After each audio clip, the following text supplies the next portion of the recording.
옛날에 중국 땅에 유명한 의사가 2명 있습니다. 지금도 중국에서 손꼽히는 의사, 한 명은 화타고 한 명은 편작입니다. 오늘은 편작에 대해서 말씀을 좀 드리려고 합니다. 이 편작이라는 사람은 죽은 사람도 살려낸다는 명의였습니다. 이 이름이 널리 알려지면서 지금까지도 유명한 유명한 의사로 사람들은 알고 있습니다. 그런데 그가 살던 그 당시에 그에게는 2명의 또 훌륭한 형님이 계셨는데 그 2분 다 의사였다고 합니다. 다만 그 이름이 알려지지 않고 유명하지 못했습니다. 훌륭한데 유명하지 못했습니다. 하루는 위나라 임금이 그 유명한 편작을 불렀습니다. 그리고 그에게 질문합니다. 그대의 삼형제 가운데 누가 병을 잘 고칩니까? 라고 묻습니다. 편작이 대답하기를 그야 큰 형님이 가장 훌륭하고 그 다음으로 둘째 형님이 훌륭합니다. 그리고 제 의술은 삼형제 중에서 가장 비천합니다. 그러자 임금이 다시 물었습니다. 그렇다면 어째서 가장 비천하다는 그대는 유명한데 그대의 형들은 유명하지가 못한 것이요? 그러자 편작이 대답을 합니다.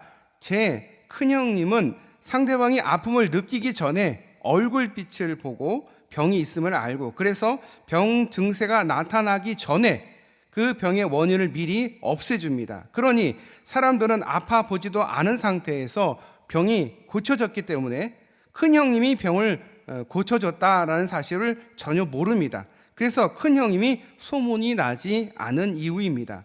그리고 둘째 형님은 사람들의 병세가 아주 미미할 때 그 상태를 보고 그 병을 알고 고쳐줍니다. 그때도 환자들은 둘째 형님이 자기를 낫게 해줬다라고 생각하지를 않습니다. 그래서 유명하지를 못했습니다. 임금이 말참견을 했습니다. 그럼 그대는? 네, 저는 병이 커지고 환자가 고통 속에서 신음할 때가 돼서야 비로소 병을 알아봅니다. 환자의 병이 심해질 때에 맥을 짚고 기진에 있을 때 약도 먹이고 살도 도려내고 수술도 해서 고칩니다. 그래서 사람들은 이것을 보고서 이 사람 대단하다, 대단한 의술을 가졌다라고 자기들의 병을 고친 사람은 이 편작이다 이렇게 믿었다라는 것입니다. 그래서 자신이 유명해졌다라고 말합니다. 편작의 이 말에서 그 유명한 의사의 겸손함을 볼 수 있을 뿐만 아니라 아주 평범한 진리를 엿볼 수가 있습니다. 유명한 것이 반드시 훌륭한 것은 아니며 훌륭한 것이 반드시 유명한 것도 아니라는 사실입니다. 외적으로 이렇게 유명해지는 것도 좋지만 내적으로 훌륭한 것이 더 가치가 있습니다. 그런데 우리는 훌륭한 것보다 유명해지는 것을 더 원하고 있다라는 사실입니다. 유명해진다라는 것은 그만큼 인정을 받는다라는 것입니다. 사람들에게 인정을 받는 것은 기분 좋은 일입니다. 특별히 높은 사람에게 인정받은 것 더 기분 좋습니다. 더구나 하나님께 인정받는 것은 더더욱 좋습니다. 오늘 본문에서 인정받으려고 하는 한 무리가 나오는데 그 당시 종교 지도자로 인정받았던 계층의 사람들입니다. 누굴까요? 바로 바리새인들입니다.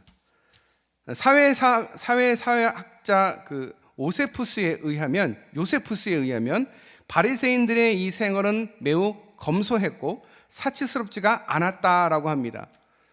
전승된 교리에 따라 살았으며 율법을 잘 지키며 철저하게 지키며 살았다고 합니다. 그들은 영원히 죽지 않는다라고 믿었고 그리고 후에는 처벌과 보상이 주어진다라고 믿었습니다. 그래서 오늘의 비유의 말씀을 읽으면서 나는 바리새인처럼 기도하면 안 되지 하는 그 간편한 생각을 하는 것은 바람직하지가 않습니다. 그들의 삶에는 모세의 율법을 전적으로 신뢰하며 철저하게 그 법에 따라 살아왔던 그들의 삶이 있기 때문에 그게 쉬운 거라 말할 수 없습니다. 그들은 모세의 율법을 일상생활에 적용하며 살았던 철저한 율법의 사람들이었습니다. 비유에 소개된 이 바리새인들의 자신의 계명을 잘 지켰고 일주일에 2번씩 금식하였고 소득의 10분의 1을 반드시 구별하여 하나님께 드렸다. 매일의 삶을 고백했다, 이렇게 말을 하고 있습니다. 자신의 삶은 전혀 문제가 없었다라는 것입니다. 생활 전부가 하나님 중심의 삶을 살았다. 그들에게서 부정적인 모습은 보여지지가 않습니다. 그런데 문제가 뭐냐? 기도할 때의 모습을 보면 문제가 있음을 알 수가 있습니다. 그런 그들이 기도하는 모습이 11절에 서서 따로 기도했다라고 되어 있습니다. 서서 따로 기도한 게 뭔 의미냐? 자기 자신을 구별했다라는 의미이기도 하지만 사람들에게 자신을 드러냈다라는 뜻입니다. 보통 기도하는 모습들을 보면 어떻게 합니까? 엎드려서 기도하는 경우가 많지요. 그런데 서서 따로 구별해서 기도를 합니다. 그 얘기는 저 사람들하고 난 기도 안 할 거야. 나는 여기서 나 혼자 할 거야. 뭐 좋게 이해할 수도 있겠지만 그들 생각에는 자기 외의 다른 사람들은 죄인이다라는 생각을 갖고 있는 거예요. 그들과 함께하고 싶지 않다. 내가 저들과 함께하면 부정하다 생각하기 때문에 그 사람들을 무시하고 깔보고 그런 마음이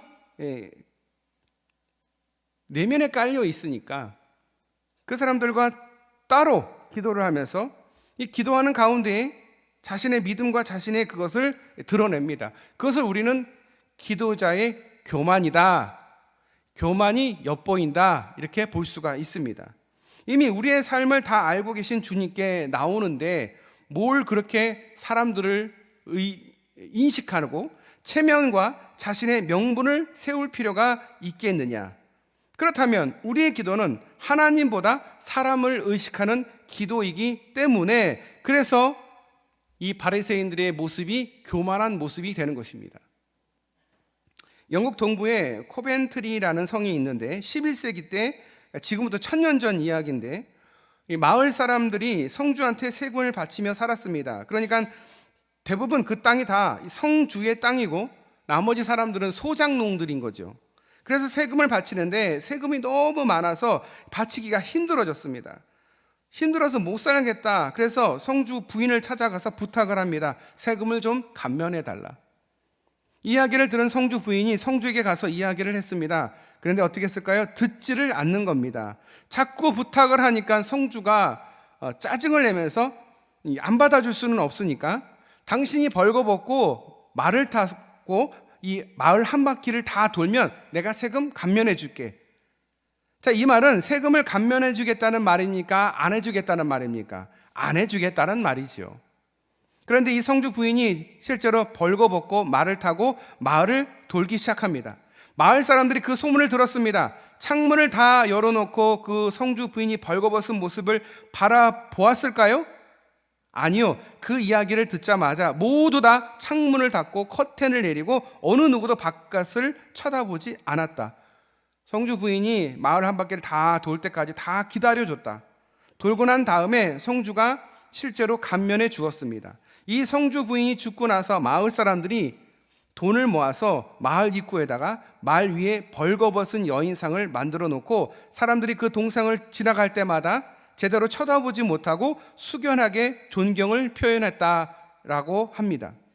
진정한 기도자는 자신의 삶으로 증거하는 삶을 사는 것, 바리새인의 기도한 대로 그들이 살았다기보다는 자신의 삶을 자랑하고 사람들에게 이렇게 인정받고 싶었을 뿐이지 그 기도의 내용이 실제 삶의 내용으로 보이지는 않았다라는 것입니다. 기도라는 게 뭡니까? 남들을 정죄하고 나 잘났다고 하는 게 기도입니까? 아니요. 내가 죄인입니다라고 하나님께 고백하는 게 기도입니다. 나는 부족합니다. 나는 연약합니다. 나는 하나님 앞에 감히 나갈 수 없는데, 그러니까 세리의 기도가 맞는 것이죠. 내가 삶을 이렇게 살아. 나 이런 능력이 있어. 이렇게 자기 자랑에 있는 바리새인의 모습이 아니라, 교만한 모습이 아니라 나는 정말 죄인입니다라는. 그래서 우리에게 필요한 게 뭐냐? 기도의 방향입니다. 기도가 어떤 방향을 하고 있느냐? 하나님을 위해서 기도하고 있느냐? 자신을 위해서 기도하고 있느냐? 기도는 하나님을 향한 걸음입니다. 하나님이 도우심이 있어야 걸을 수 있는 여정입니다. 기도는 내가 기도해야지 하고 기도해지는 게 아니라 성령님께서, 하나님께서 기도하게 하는 것입니다. 기도에 진전이 없다고요? 하나님이 인도함이 없기 때문에 그런 거예요. 왜 없을까? 내가 너무 강해서 그런 거예요. 내가 너무 세면 가지를 않습니다. 예를 들어서 아이를 이렇게 손잡고 걸음마를 가는데 아이가 힘을 주고 안 가려고 애를 쓰면 그거 어떻게 억지로 붕 들어서 갑니까? 그러면 위험하잖아요. 하나님도 마찬가지라는 거예요. 내가 죄인입니다. 힘을 쫙 빼고 하나님 앞에 엎드리면 하나님이 우리를 이끌어 주신다는 거예요. 그래서 기도가 점점 전진할 수 있고 하나님을 더 깊이 알 수 있게 되는 건데 우리가 그러지를 못하는 겁니다. 기도하면서도 의의가 있어. 난 기도하는데 내가 이 정도 기도하는데 나는 이렇게 기도하는데 이런 교만한 마음이 자신을 향한 기도의 방향 때문에 하나님께 가지를 못하고 점점 제자리 걸음을 할 수 있다라는 것을 우리 이 바리새인을 보면서 깨닫게 되어야 한다라는 것입니다. 바리새인은 그런 자신의 삶을 보며 의로운 사람, 그러나 하나님 보시기에는 세리와 같은 죄인이라는 사실입니다. 우리가 이 사실을 잘 몰라요. 내가 이 정도 믿음 생활했으면 내가 저 사람보다는 신앙생활 오래 했고 잘했고 내가 기도도 많이 하고 은사가 있으니까 내가 저 사람보다 낫다라는 마음을 갖는 그 마음이 교만이다라는 거예요. 근데 그 교만이라는 사실을 모르는 거예요. 방향이 하나님께 있는 방향이 아니라 내 방향, 인정받고 싶은, 다 인정받고 싶은 거거든요. 당신들 못하지, 나 이거 할 수 있어. 이건 뭐예요? 나 인정해줘 이거거든요. 해줘라는 마음이 굉장히 강한 거죠. 그런데 하나님 보시기에는 다 똑같아요. 근데 여러분 생각해 보세요. 하나님 보시기에 다 다르면 누구는 하나님한테 사랑받고 누구는 사랑 안 받고 그러면 하나님은 하나님이 아닌 거예요. 다행인 것은 우리 하나님은 다 똑같이 본다는 거예요. 그냥 다 죄인으로 볼 뿐이지 여러분 5손가락 깨물어서 안 아픈 손가락이 어디 있겠습니까? 자녀를 키우지만 5명의 아들을 키우고 자녀를 키울 때 필요 없는 자녀가 어디 있겠습니까? 마찬가지라는 거예요. 하나님 앞에는 다 똑같은 거예요. 존재라는 것이죠. 그래서 우리가 이 사실을 인지하고 나를 향한 남에게 어떤 칭찬을 듣고 인정받고 싶은 마음의 기도가 아니라 하나님을 높여드리는, 내가 저 낮아지고 나는 하나님께 그냥 죽어가는, 그래서 이 바리새인들은 그냥 의로운 죄인일 뿐이라는 것입니다. 스스로 의롭다 여기는 그가 어떻게 죄인일 수 있겠습니까? 어떻게 그의 기도가 의로움을 인정받을 수가 있겠습니까? 13절에 더러운 죄인인 세리가 기도하고 있습니다. 어떻게? 멀리 서서, 사람과 떨어져서, 특별히 하나님의 성소에 가까이 할 수 없는 자신의 존재임을 몸으로 고백하고 있습니다. 감히 제가 어떻게 하나님의 성소에서 하나님께 기도할 수가 있겠습니까? 이제까지의 삶으로는 도저히 하나님 앞에 설 수 없는 존재라는 것, 그 몸부림으로 자신의 그 가슴을 칩니다. 자신의 교만과 거짓된 삶에 대해서 통회하고 자백합니다. 자신은 세리와 같지 않다라는 바리새인처럼 남의 가슴을 치는 것이 아니라 자신의 연약함을 통회하고 하나님 앞에 적극적으로 엎드리는 이 세리의 모습이 하나님이 원하시는 모습이다라는 것입니다. 그러면서 기도의 방향이 하나님만을 향합니다. 하나님이여 나를 불쌍히 여기소서.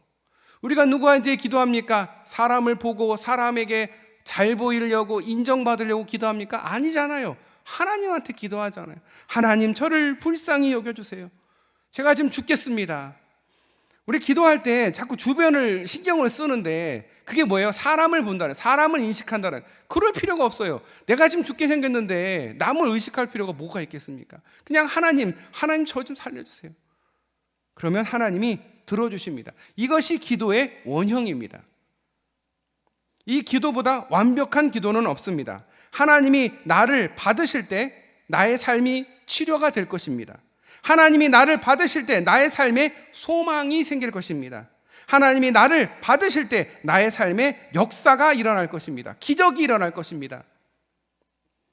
자신이 죄인임을 인정했을 때 나는 죄인이로소이다, 나는 죄인입니다 라는 고백은 다른 사람을 규정하기 위한 것이 절대 아닙니다. 철저한 자기 고백이어야 합니다. 그래 너 죄인이야, 너 기도해야 돼, 이런 태도가 아니라 나를 향해서 나는 죄인입니다, 나는 하나님 앞에 철저하게 죄인입니다, 이러한 자기 고백을 바탕으로 할 때 모든 사람은 죄인이다 라고 말할 수 있습니다. 삶과 신앙의 스타일이 다름으로 인정하지 않고 차별의 근거로 삼아서 자기 의로움으로 내세웁니다. 그리고 다른 사람을 멸시합니다. 다른 사람에 대해서 다른 사람들 다 죄인이다 라고 말해놓고 속으로는 나는 말고, 나는 죄인 아니야, 나는 의로워 라고 생각하는 사람들이 있습니다. 그러나 세리는 모든 사람이 죄인이다 라기보다는 자신이 먼저 죄인이다 라고 하나님 앞에 고백합니다. 하나님은 이 모습을 좋아한다라는 거예요. 이 기도를 하나님께서 들으신다라는 것입니다. 바리새인과 세리 기도의 다른 점이 무엇입니까? 진실함입니다. 이 비유의 말씀을 읽는 우리에게도 세리를 통해 진솔함을 느낄 수가 있습니다. 자신을 더러운 죄인으로 고백하며 기도하는 세리입니다. 그런 기도를 주님은 기뻐한다라는 사실입니다. 거창한 기도가 아니어도 좋습니다.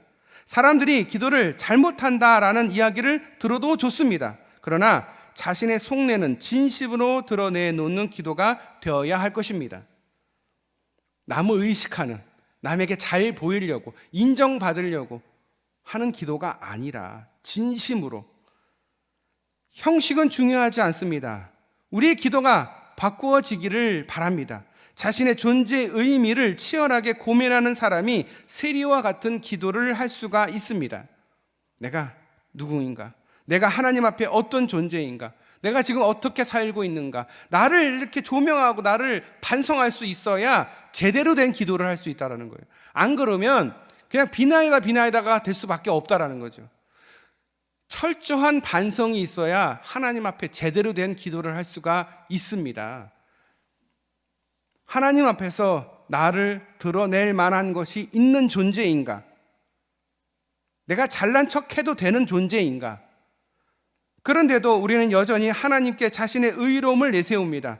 자신이 이제까지 이루어온 업적, 신앙의 열심, 내가 갖고 있는 은사, 이것을 기억해 달라 하나님 앞에 조릅니다. 내가 이렇게까지 했습니다, 하나님. 이러니까 나 도와주세요. 나 이거 이렇게 해주세요.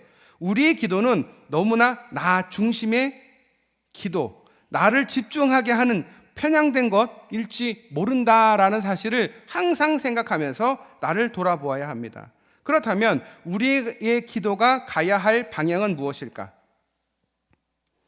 우리 자신이 더러운 죄인임을 고백하는 것, 자기를 완전히 깨뜨리고 하나님 앞에 전적으로 항복하는 것, 이 같은 모습으로 주께 나올 때 하나님은 과거를 묻지 않으시고 용서하시고 우리를 품어주시고 의로운 옷을 입혀주신다라는 것입니다. 베드로전서 5장 5절에서 6절에 젊은 자들아, 이와 같이 장로들에게 순복하고 다 서로 겸손으로 허리를 동이라. 하나님이 교만한 자를 대적하시되 겸손한 자들에게는 은혜를 주시느니라. 그러므로 하나님의 능하신 손 아래서 겸손하라. 때가 되면 너희를 높이시리라. 높아지기를 원하면 어떻게 하신다고? 하나님이 낮아지게 하신다. 낮아지기를 원하시면 하나님이 어떻게 하신다? 높여주신다. 그런데 그 시기와 때는 하나님께서 정하고 하나님께서 높이신다. 그냥 우리는 그냥 납작 엎드려서 하나님 앞에 기도하면 하나님이 하나님의 때가 되면 우리를 높여주신다. 이렇게 말씀하고 있다라는 것입니다. 오늘 본문에 소개된 이 바리새인과 세리는 모든 것이 달랐던 사람들입니다. 그들의 신앙의 자세가 기도로 드러났습니다. 그들의 기도의 결과도 다르게 나타났습니다. 둘 다 하나님을 믿는 사람이었고 둘 다 열심히 있는 사람들이었습니다. 그러나 결과는 달랐습니다. 그 차이가 무엇이냐? 하나님을 향한 마음. 어떤 마음? 저는 죄인입니다. 모두 다 죄인이고 나만 아니에요가 아니라 모두가 다 죄인입니다. 특별히 제가 더 죄인입니다. 바리새인은 교만했고 세리는 겸손했습니다. 바리새인은 자기의 의를 그 의로 충만했고 세리는 하나님의 의를 구했습니다. 바리새인은 사람을 인식했고 세리는 하나님께만 집중했습니다. 인정받는 기도는 기도자의 마음 자세에 달려 있다라는 것입니다. 하나님께 어떤 마음을 올려드리고 계십니까? 여러분 기도할 때 어떤 마음으로 기도하고 계십니까? 어떤 기도를 하기를 원하십니까? 깊이 고민하고 하나님을 더욱 높여드리는 저와 여러분 되시기를 축복합니다. 기도하겠습니다. 하나님, 우리는 참 때때로 교만할 때가 참 많습니다. 내가 능력이 있고 내가 힘이 있고 내가 기도를 잘하니까 사람을 멸시할 수 있고 누구를 정죄할 수 있고 나는 의롭다 생각할 때가 가끔 있습니다. 하지만 여전히 하나님 앞에 저희들은 죄인입니다. 이 사실을 잊지 않게 하여 주시고 하나님 앞에 더욱 깊이 기도하며 전적으로 하나님 앞에 항복하며 주님 앞에 엎드리는 저희들 되게 하여 주시옵소서. 저희는 죄인임에도 불구하고 자꾸 의로워지고 자꾸 높아지고 인정받고 싶은 마음이 너무도 큽니다. 하나님, 우리가 너무 연약해서 너무 부족해서 그런 겁니다. 하나님 용서하여 주시고 더욱 주님 앞에 엎드려 기도하는 저희들이 되게 하여 주시옵소서. 더욱 겸손해지게 하여 주시옵소서. 자기의 의로 충만한 것이 아니라 하나님의 의를 구하는 세리와 같은 이들 되게 하여 주시옵소서. 하나님께만 집중하게 하여 주시옵소서. 우리의 마음의 자세가 하나님에게 방향을 오로지 하나님께로만 방향을 드리고 기도하게 하여 주시옵소서. 우리를 사랑하시고 우리를 구원하신 예수님의 이름으로 기도드리옵나이다. 아멘.